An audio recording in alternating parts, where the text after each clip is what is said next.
For this tutorial, we will be learning how to sculpt mushrooms. There are so many varieties of different mushrooms. Many of these you can eat and cook with. Being high in fiber and vitamins, they are popular in cuisine around the world. Mushroom types that are edible are shiitake mushrooms, oyster, chanterelle, morel, portobello mushrooms, cremini, and even white button mushrooms.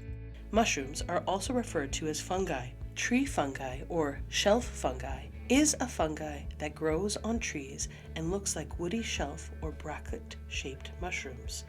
Polyporous inhabits the tree trunks and even branches and can consume the wood of the tree they grow on. Often, poisonous mushrooms can grow beside non-poisonous mushrooms, and poisonous mushrooms come in many different shapes and colors. It is dangerous to eat any mushrooms you find outside. Eating even small parts of mushrooms can cause sickness or even death. Amanita muscaria, also called fly agaric, is one of those poisonous mushrooms. It's iconic because of how it looks. It looks like the toadstools found in fairy tales and children's stories, with its bright red top and spotted white dotting. Okay, let's get started in making our own toadstool Amanita muscaria poisonous mushrooms. But instead of thinking of them in just red and white, let's experiment with mushrooms of different colors to create more unique sculptural color palettes of interest. Let's get started. Okay, so for this mushroom, I'm going to use white clay, green clay, and then the dark clay. So I don't know how much I'm going to need because I'm kind of testing out this right now, but as you can see, even for all these, there's going to be different parts to the mushroom, and so I have to be mindful of what I'm using for the base part here and the skirt on the underneath of my mushroom, as well as color combinations that work well with each other. But right now this example looks like a hodgepodge of colors. We can talk later about how you can have support for longer stem, thinner stemmed mushrooms that are growing. This is just putting some piece of wire in there and then covering it and then adding the top to your piece. Okay, so for the top of the mushroom, soften the clay and roll clay into a ball.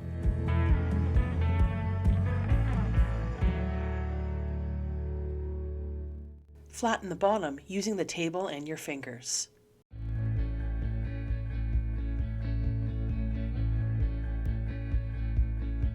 Work around your object to get the desired form.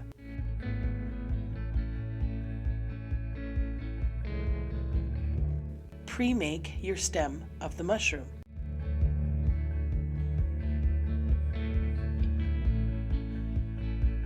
Roll it into a cylinder form with a flattened top and bottom.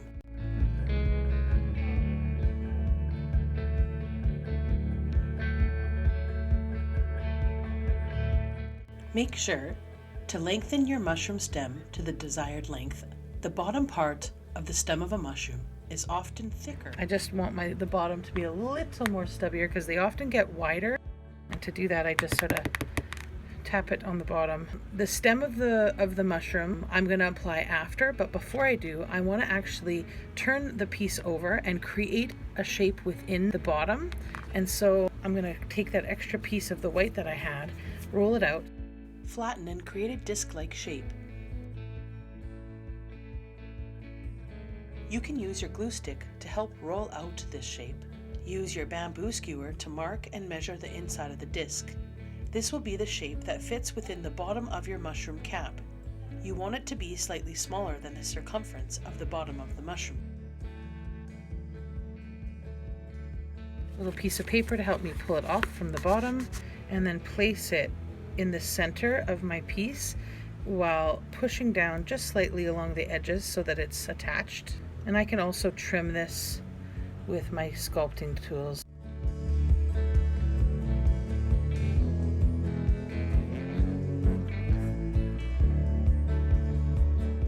So then I'm just going to choose a spot that I'm going to attach this bottom of the stem, and just with my tool, and I'm going to use my bamboo skewer, I'm going to drag down parts of the clay like this.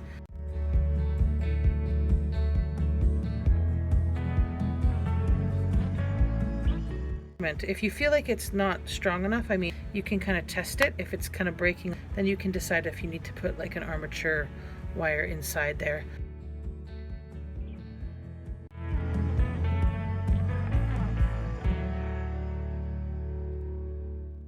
I'm going to take that extra clay and I'm going to make the skirt that kind of appears underneath the mushroom that has like an interesting edging. I'm going to try to make it rectangular, so I take it like this, just my finger squishing it down. I'm going to start to form it. And you can kind of see this thickness there. And I want to place this around the bottom.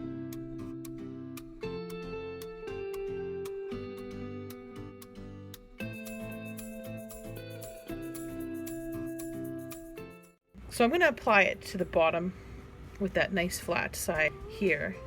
I'm not going to push hard. This is really important. I actually want to leave room on the top around that. So I'm actually just going to push on the bottom so it attaches to the bottom part here, but I'm not going to push this part. I just want to kind of set it to see how much I actually need. And I'm going to need my bamboo skewer.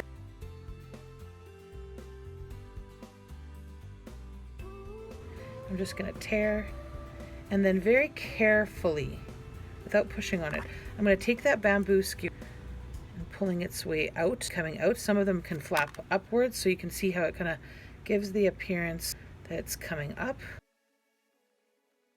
Use the bamboo skewer to help pull the mushroom skirt up. Add skirt ridges all the way around. You can flip up a little bit more of the skirt in some places for a little bit of unique visual appearance. Now it's time to design the gills of our mushroom cap. Under each cap you will find these thin flapped ridges, which we call gills. They are used as a means of spore dispersal. For this, you're going to take your bamboo skewer, cut into the center circle under your cap, rotating your mushroom around.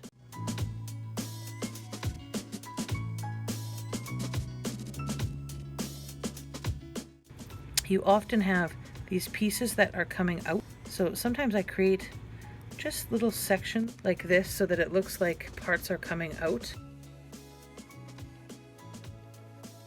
And finally, I'm going to add the speckling of dot-like shapes on the top of my mushroom. Instead of white, I'm opting for a light green to change things up a bit. They don't have to be perfect circles. A little bit of irregular shapes makes it look a little more realistic.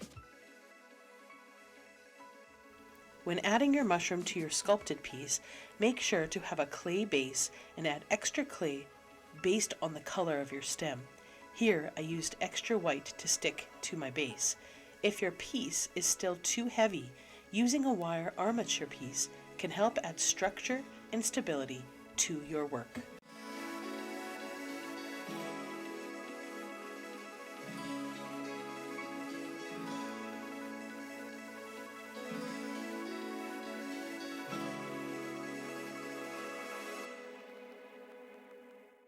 Okay, let's speed things up a bit. Using all the same techniques, I'm going to make a second toadstool mushroom, this time in the classic white and red colors.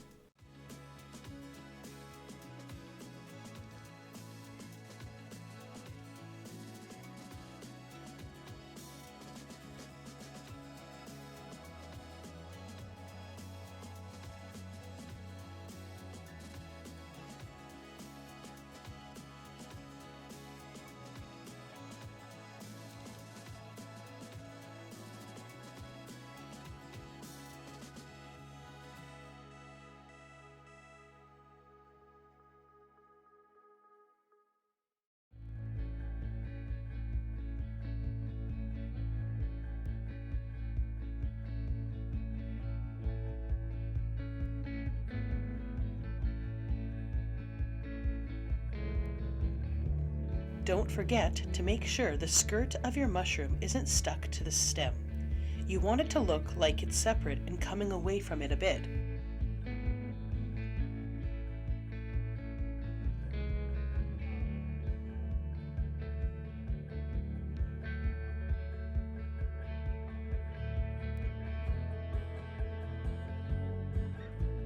Well, there you have it. 2 sculpted Amanita muscaria toadstool mushrooms in plasticine. Now it's up to you to choose creative colors for your sculpted composition. Don't be afraid to try out some unique color combinations. Also, feel free to do some research to find different mushroom types like I've done here, and try sculpting out the shapes and species you discover. Thanks for watching. Check out my other tutorials to help with your plasticine creations.